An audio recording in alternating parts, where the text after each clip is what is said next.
Hi, and welcome to the Quick and Dirty Romance podcast. We're your hosts. I'm Skye McDonald, author of the Anti-Belle series. And I'm Sarah Smith, author of Faker, If You Never Come Back, Simmer Down, and On Location. And together we are Sarah Skye, author of the best-selling Sips and Strokes. Each episode will dive deep into what it's like to be a contemporary romance author. We'll talk writing inspiration, give you inside scoop about the publishing world, chat about how we write those infamous sex scenes, and more. And then we'll pull out and wrap it up in 30 minutes or less, but we promise to leave you satisfied. So if you haven't already read our books, please be sure to check them out after you listen to this podcast and DM us with any questions or requests for future episodes that you might have. And we are so happy to be back on the podcast. We miss you all so much. Yes, Sarah, it's good to see you again. Yes, Skye, this is so amazing. We went on a bit of a hiatus for some months because we were working on our own projects. But also we wrote Sarah Skye Book 2, the sequel to Sips and Strokes. And so that's what this episode is going to be about this book. And it's also, this episode is going to run a little bit longer than usual because there's a lot to catch you up on. But I think you guys are going to be really okay with that because we have some super exciting news to share. Today, we're going to reveal the title of Book 2, the release date, and we're telling you who the main characters are. Okay. Are you ready? I'm not sure they're ready, Sarah. I'm going to say it now. I don't know if I was ready when we got started, and we're going to talk about that too, how this came to be. But I'm going to tell you now, you may or may not be ready for this reveal, but we are so excited to do it. I've been sitting on this information for quite some time, so we're really, really excited. We're going to start with the title. I'm going to do the honors if that's okay. Yes. Our title of the sequel to Sips and Strokes is Vibes and Feels. I love it. Honestly, I love this title so much. Skye, sorry, just a fan. No, I love it too. Vibes and Feels, it captures so much. And it's going to come out 2/22/22. So February 22nd, 2022. And the main characters are okay, my heart is beating so fast. I know. I'm I can't stop smiling. All right, should I say it? Should I tell them? Yeah. The main characters are Marco and Morgan. Oh my god! Okay, I'm anxiety sweating right now. I wore a sleeveless shirt because I cannot stop sweating because I'm excited, but I'm nervous too about what people are gonna think. I know. If you're out there and you are a Sips and Strokes fan and you're like, wait, I'm sorry, who did you just say? Who did you just say? I said Marco, the ex-boyfriend, and Morgan, Lily's best friend. Yes. Sit with that for a moment. We'll give you a second. It's very, I know what some of you are probably thinking, WTF, are you serious? And totally, I get it. I just also want to say, give it a chance. We promise, I think we did. Leave you satisfied. Yes, we promise to leave you satisfied, and I do not think we failed you on this one. I don't know. Skye, what do you? I agree. Those of the people who have been so kind as to read and critique early drafts of this have not been disappointed, and to a point that I am just very, very touched and honored. But I think you're going to like it. Please don't close your mind. Yes, Marco is the king of douches, and almost, Sarah, I would say, the one character in Sips and Strokes who is not redeemed in any way, shape, or form. He has no oh, well, but maybe he's actually nice. He was a straight up antagonist and douche. Even, there have been other characters, even Lily's parents had a little bit of a reckoning. But yes, Marco, when we left Marco, there is no way you would have wanted to fall in love with him, but I'm pretty sure you're going to fall in love with him. So yeah. That is 1,000% true. And it's just, if you don't remember in Sips and Strokes, and if you don't, read it. What are you doing? Why are you listening to this? The last we see Marco, he gets his nose broken by Calder, which is not, I'm not laughing. Like, it's okay to laugh because these are not real people. Obviously, I wouldn't laugh if somebody actually got their nose broken in real life. But that he is at his rock bottom, I think that that's very important to acknowledge. And that is sort of where Vibes and Feels picks up.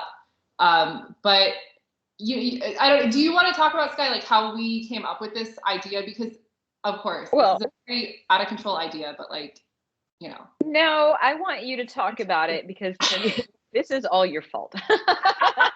Okay. I just want to say that, like, yes, we left Marco at rock bottom, and it has not gotten better for him until Vibes and Feels picks up.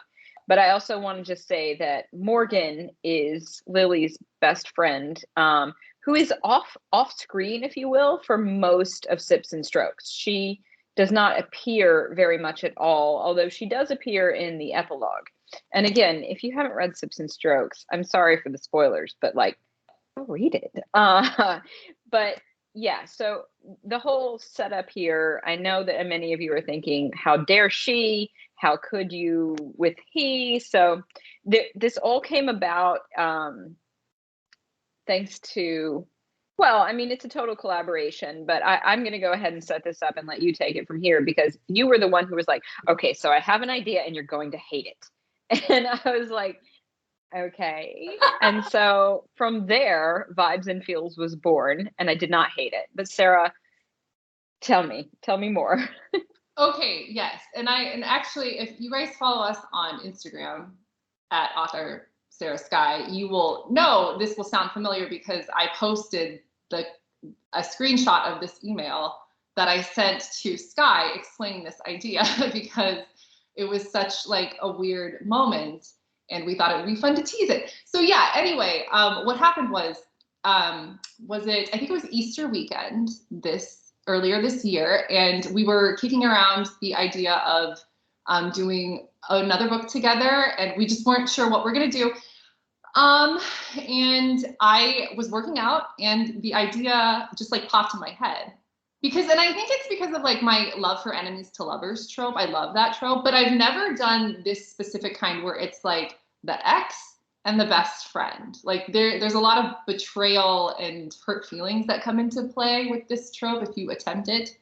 But I just could not get the idea out of my head. And the more I thought about it, the more I'm like, I think this could work, because in Sips and Strokes, we don't, like you said, Skye, we don't really see Morgan on the page. Like she's there in the epilogue, but like she's gone taking care of her grandma. So she's texting and on the phone with Lily most of the time. That's how their communication goes. But you can tell like she's Lily's best friend. Like that's not questioned at all.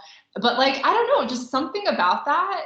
Just like, no, we can't do this. But wait, can we? And like, I think the more I thought about it, I'm like, I think this could work because they were so, I don't want to call them like one-dimensional in Sips and Strokes. I don't think that they were. They just were very minor characters and we didn't really get to know them very well. And I think because of that, that afforded us the opportunity to flesh them out in whatever way we wanted in Vibes and Feels in order to make this trope work. I don't know, Skye, like, can you tell me like what you thought when I'm like, hey, I have an idea, you're gonna hate it, Morgan Marco. Well, first of all, as a former English teacher, it's like we would call those flat or static characters, right? It's not that they're one-dimensional, but they are. It's the fact that they don't develop at all, right? Yeah. Morgan is the bestie. She's there for support. Marco is the douchebag ex. He's there to be a douchebag ex, right? And they don't have any sort of arc to them at all. We knew book 2, our earliest brainstorm about it was that it would be Morgan. I remember that. There was really no question. And, she had this whole thing with her grandmother, and it was like, well, who's she going to meet? Does it somehow tie to that? We don't know. And then you came in swinging with that. And my first thoughts were really around, are readers going to be okay with the betrayal? Because it really, that's a lot, right? Like, it's like, okay. And then, the more that you talked about it and your reasoning behind it, yeah, just speaks so much to my personal life philosophies. We're going to come into that now, I think, right? Because this is about mental health. This is about emotional growth. And I personally am not one for, oh, they did a bad thing, so they are a bad person, right? Now, some things obviously are terrible and, I want people could say unforgivable. All right. And if that's what needs to happen, then that's what needs to happen for whoever is the target of that. But in general, like, people can grow, and I don't like the idea of cutting them off at the knees. And I think, Sarah, that we really started teasing that kind of concept, almost philosophy, with Harmony, right? Because Harmony was the bully childhood best friend in Sips and Strokes. But then by the end of Sips and Strokes, you're actually seeing her as an adult person who, even in the book, she seemed almost flat, but then she wasn't, right? But the idea that somebody is not one thing and they can grow. And that was really where that's what you wanted to do with Marco, as opposed to just leaving him douchey or having him be like a caricature. And because I love that so much, and I'm all about, like I said, in real life, giving people the opportunity to grow and to give them the credit for it. I was like, yeah, okay, let's do it and see what people think. Yeah, that's exactly what I was thinking too. And you explained that so well, because I think, I mean, like you said, there are certain things that people can do that are not forgivable. Like if I start murdering people, that's not forgivable. There's really no way that you can redeem me as a good person anymore.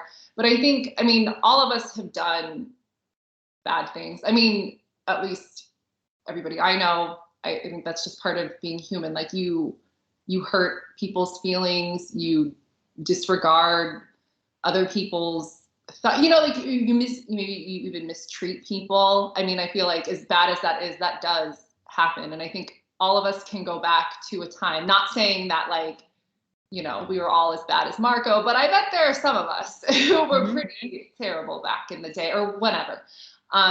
And you either stayed that way, or you either got to a moment where you're like, I don't want to be like this anymore. There's clearly something wrong with me and I want to fix it. And there is a way, I do really believe that there's a way to fix douchebag behavior. I do. You just have to be willing to admit, like, I'm a douchebag. I hurt people and I'm a piece of shit. And I don't want to be a piece of shit anymore. So what do I do? How do I not be like that anymore? And there's a way to not be like that. And I think that involves a lot of like self-reflection, talking to possibly a counselor or a mental health professional, making amends with the people that you hurt, not because you're trying to absolve yourself of guilt, but because you are acknowledging that was a really crappy thing that I did to you and I'm so sorry. And you can take this apology, or you don't have to, you're not obligated to, but I just want you to know that I'm so, so sorry. And, I owe you everything in the world for mistreating you. Like, I think that that's a very human, doable thing. And so to be able to explore that in the context of a romance rom-com was really exciting to me. Absolutely. It has so many roots. Like when I'm hearing you talk about it right now, my mind is like flipping over several things. The first one is if you follow me on Instagram, you probably know I'm also a life coach and a personal trainer. And so it's not about being bad or having done something bad. And it's not about like having hurt people, but the idea of saying, I've been doing something, I've been living with this habit and I don't want to live with it anymore. Whether it be that you're not happy with your body health balance, whether it be that you have been living in a cycle of toxicity, right? That maybe you weren't even aware of, or that it was just always how things were. And you suddenly wake up and whatever that thing was, it's not for you anymore, right? And whether that way you're woken up because, a sexy Scotsman broke your nose, or or I fell down when you said that. I feel like I was getting in there and then I laughed, so it wasn't quite so like Oprah on the couch moment, but but no, seriously, like any number of things can be an impetus for somebody to see a pattern that they have exhibited in their life, maybe a pattern that they grew up with, or maybe the one that's just developed subconsciously, and say, you know what, like it's time to change. And just because you say it's time to change, like you were saying, doesn't mean you get to undo the things that you have done in a day or maybe even ever. Sometimes you have to live with the way that you have treated people, and you can't ask for their forgiveness. And when I think about that, I think about like the journey of, somebody who struggled with like addiction. Obviously, the opioid addiction in the United States is a severe problem. And there are so many other things, even, things that seem innocuous, like social media, that people can be addicted to. And the way in which they behave to like fixate on that can be destructive to themselves. It can also be destructive to others. So this idea of really saying like, not I'm going to make it all better, but I'm going to right this ship. I'm not going to do this anymore, and like have it be really authentic. And I think I have to say, I think we really did. I will brag on us and specifically you, but we really did make it, I think, authentic. I'm going to say to the readers, it doesn't feel like, oh, well, no, I'm a good guy now, right? Like it is a messy book. It is a much darker book. Sips and Strokes was like cotton candy, right? We've got the sexy Scottish model, we've got the art professor, and we've got like whiskey and banana s'mores. This one has a lot more depth to it because of that need, right? It wasn't enough to be like, and now he's hot and nice, right? Like it's not, can't do that. Certainly not to fall in love with a best friend, right? Because that was a very complicated little series of steps we did. But Sarah, I believe, and maybe I'm jumping the gun here to tell too much, but I believe this is your first male POV. Yes, you're right. And yes, I guess we should put that out there that like in this book, I wrote Marco's POV and Skye wrote Morgan's POV. And obviously like in the process, revising, reading through the manuscript, like we went through and edited each other's POVs. We made it streamlined, all that.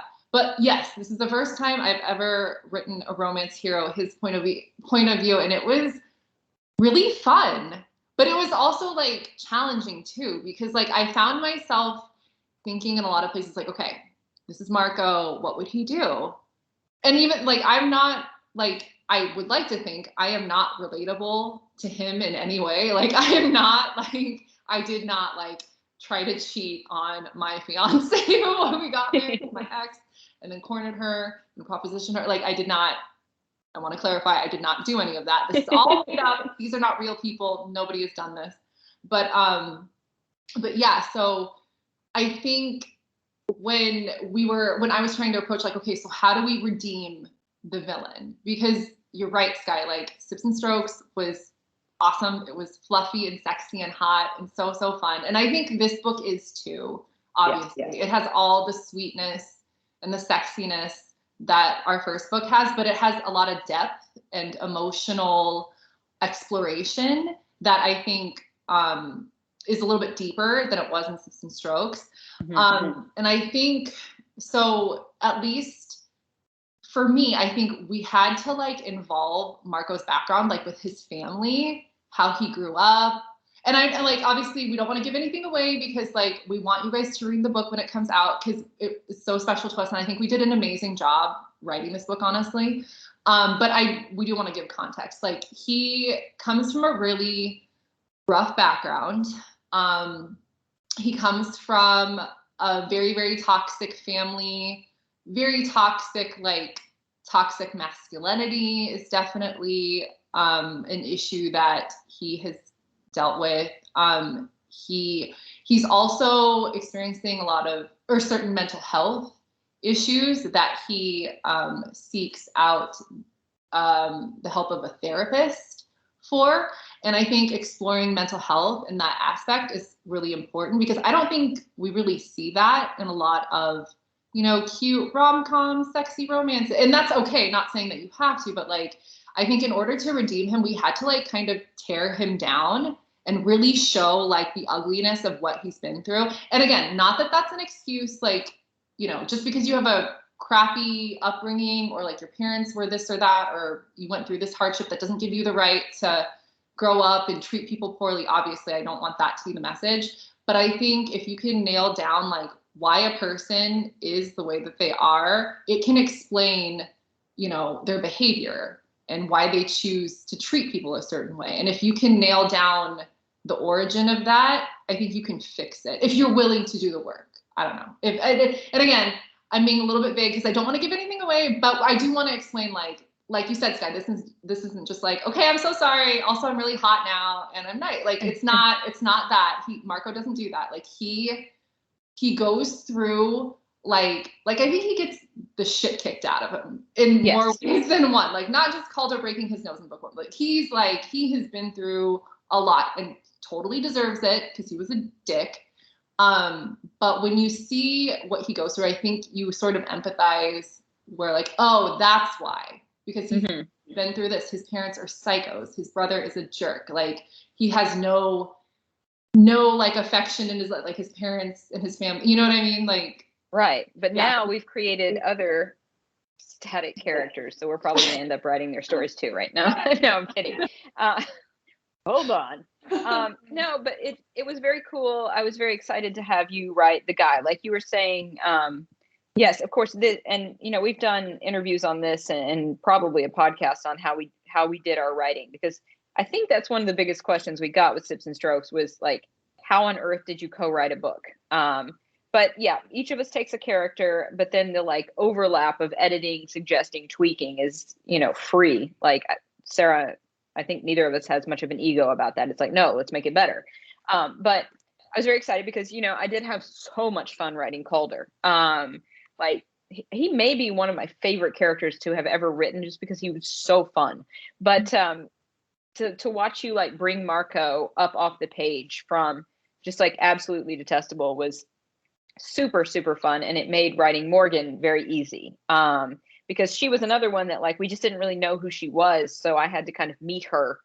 And you know, it was fun because I got to put in some sort of out there kind of things, but things that I'm also into. So just as a small teaser about Morgan, she's a very strong girl.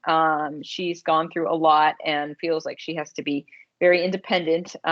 We have a strong heroine, but she's also, just for fun, super into astrology, and a lot of different kinds of just sort of mystical things. And that is why it's called like vibes, right? Picking up on the vibes of someone, picking up on their aura. So that is very Morgan. And also I think it's very nice, kind of like adds to the oil and water situation of the two, because Marco is obviously sort of a stuffed suit in many ways, especially in his old life that has crumbled down. So kind of getting those two kind of opposites attract as well as enemies to lovers was super fun. I mean, it was a great fun to do and very interesting to kind of figure out how to navigate the growth at the same time with the betrayal on Lily's or against Lily, and how we ended up bringing that together. You'll have to read the book when it comes out to find out. But we are very excited about this one. And, you know, yes, we have other thoughts, but this one has been quite an interesting journey over the summer. And I think it has come very far. I totally agree. And I think too, like, it was really cool, Skye, seeing you inject your own, like, you're not Morgan. Again, we want to clarify, Skye's not Morgan. I am not Marco. This isn't weird stuff like that. But like to be able to see you inject your interest in astrology and just mindfulness and just being an open-minded person, which I think Morgan is, was really, really cool to see. I also want to say, like, to give background, Marco and Morgan obviously know each other because, you know, when Lily and Marco dated, Morgan would have known she's her best friend, but like they didn't know each other well because they didn't like each other, essentially. To give some context. So it's not like they had some contentious years-long relationship of them hate, like it's just like, my best friend's boyfriend's a dick. I have to go with them. I get, you know, like that very surface, oh, whatever. But then like, I think it's really a story of like, when you get to truly know somebody, like past the surface, past the BS, you know what they've been through, like maybe they're not the person you thought they were, you know, or like maybe they were, but they're different now. Like that kind of, you know? Yes, I agree. And I think that that is a great explanation for why we have chosen these two characters without telling our listeners how they get to know each other, what that even looks like, what any of the music we've dropped hints about, what Taylor Swift has to do with all of this, what what BTS has to do with all of this. We're not telling you. But if you have been following our Instagram, you will have seen the breadcrumbs that we dropped. So go back and like piece it together. And for any of you who did guess who the main characters were or any one of them, good job. Because I know that we had a thing and some people were kind of dropping. It was like, oh, well done.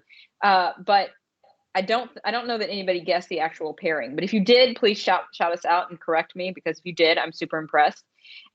I do want to say, though, Sarah, I want, in terms of the inspiration for these characters, the visual boards, because, you know, it's pretty common for us to create visuals.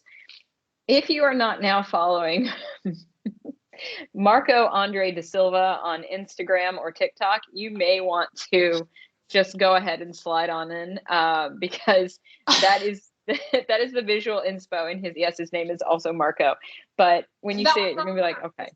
Yes, I just want to, sorry to interrupt you, Skye. I just want to say that was not on purpose. And this is weird that I'm going to explain this, but I just want to clarify, like, we did not go out and look for people and be like, oh yeah, we're going to make you the douchey villain. Like, no. Nope. What happened was, I think this was earlier this year, I saw on Twitter, and if you follow this guy's TikTok and social media, like he's all over the place. I saw one of his TikToks that made it onto Twitter, and like romance Twitter was freaking out because he's obviously really hot. And then I remember thinking when I saw that, I'm like, oh my God, that dude is exactly how I pictured Marco when we wrote Marco in Sips and Strokes. Well, then I look at the name, because like, you know, like the name is like the bottom corner in the TikTok video. I'm like, holy shit, his name's Marco. How cool is that? And then like it wasn't on purpose. I just wanted to put that out there. No, we haven't like single white female this guy. Like, I don't know who he is, like, but when you see him and when you see like the vibe of his profile, it's like, okay. He is very enigmatic, I guess I would say, which is not our Marco at all. And that's an interesting like negative. Promise we did not stalk this guy. Promise we don't know him. We have not like been camped out. But if you are looking for Instagram follows, it is a pretty good thirst scroll, I think I would say.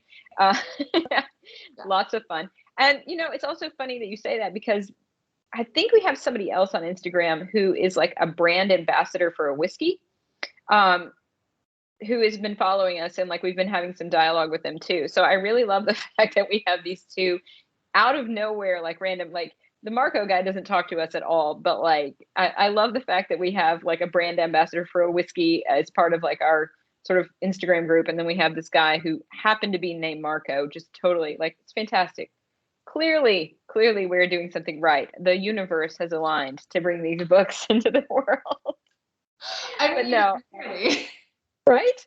No, but you know, enough of the talk of Instagram. It's just that if you want to know what's kind of going on with us, that is a great place to check in, because that is where you find us most frequently, I think. As Sarah mentioned, we are author Sarah Skye on Instagram. And I think that everybody knows that you're author Sarah S. and I'm writer Skye McD. But yeah, we are so excited to have this book come out in February, just a little bit after Valentine's Day. We both have a lot going on in the meantime, but we can't wait to do cover reveal and have pre-orders up. So you'll want to make sure you're listening to all of that and following along. And we're going to have more episodes coming up, because this is our 2-year anniversary of being Quick and Dirty Romance. Can you believe that? I honestly, I mean, yes, because it is, and that's how time moves forward. but also, yes, it's kind of mind blowing, because I feel like I remember over 2 years ago, when we first kicked around this idea, and then like we actually made it happen, and we've kept it up. I mean, you know, we have to take a hiatus usually in the summer, but that's for good reason, because we're normally writing books to give you guys. So like, I think that that's okay. But yeah, I'm so proud of us, Skye. Like this is like a really exciting way to kick off year Yeah. 2 or season 2, whatever you want to call it. Like this is, Yeah. I don't know. Season 3, but 3. yeah. But I don't actually know how you do that, how like places keep track of that. So we'll just go with year 2 of our podcast. I'm so excited. And like this book, Vibes and Feels, like I love every book that I write. I love Sips and Strokes so much, but like honestly, Vibes and Feels, I honestly think I like it better. I think I do. I'll be interested to see what people think overall. I have been blown away and honored with the amount of love that Sips has gotten. We set about to write it because it seemed very fun to write a book with our best friend. So, the amount of love and feedback that it's gotten has just been tremendous. And I am super excited to see who jumps over to Team Marco, I think is the way I would say it. But Yeah, I'm come also super over to my team, Team Mark. forget about Calder. We don't need him anymore. But yeah, no, yeah, it was 2 years ago because this is Thanksgiving week that we dropped our very first episode, which of course you can go back and listen to anytime you want to. But Sarah, it has been, because it is Thanksgiving week, I'm so grateful for all the things we have done together. And I'm so grateful for all of our listeners and our readers because they make this is why we keep doing it. And I love doing it. So I think it's amazing. I'm so grateful too, Skye. I love you. I just want to Yeah, say. I love you too. And the past 2 years and the past however many minutes we've been talking have been good for me. Were they good for you, Sarah? Hell yes, they were good for me. Thank you all so much for listening as always. If you like what you hear, please do leave us a review on iTunes or wherever you listen. And if you haven't already read our books, they are Sips and Strokes by Sarah Skye, Not Suitable for Work, Off the Record, and Nemesis by me, Skye McDonald, and Faker, Simmer Down, If You Never Come Back, and On Location, the new release by Sarah Smith. Like I said, you can find us on Twitter at author Sarah Skye and Instagram at also author Sarah Skye. You can find me on Twitter and Instagram at writer Skye McD. You can find me on Twitter and Instagram. I am at author Sarah S. We'd love to hear from you, so reach out and DM us with any questions or requests for future episodes. Quick and Dirty Romance is part of the Frolic Podcast Network. Find more podcasts you'll love at frolic.media/podcast. Thank you all so much for listening. We'll talk to you soon. Bye. Bye.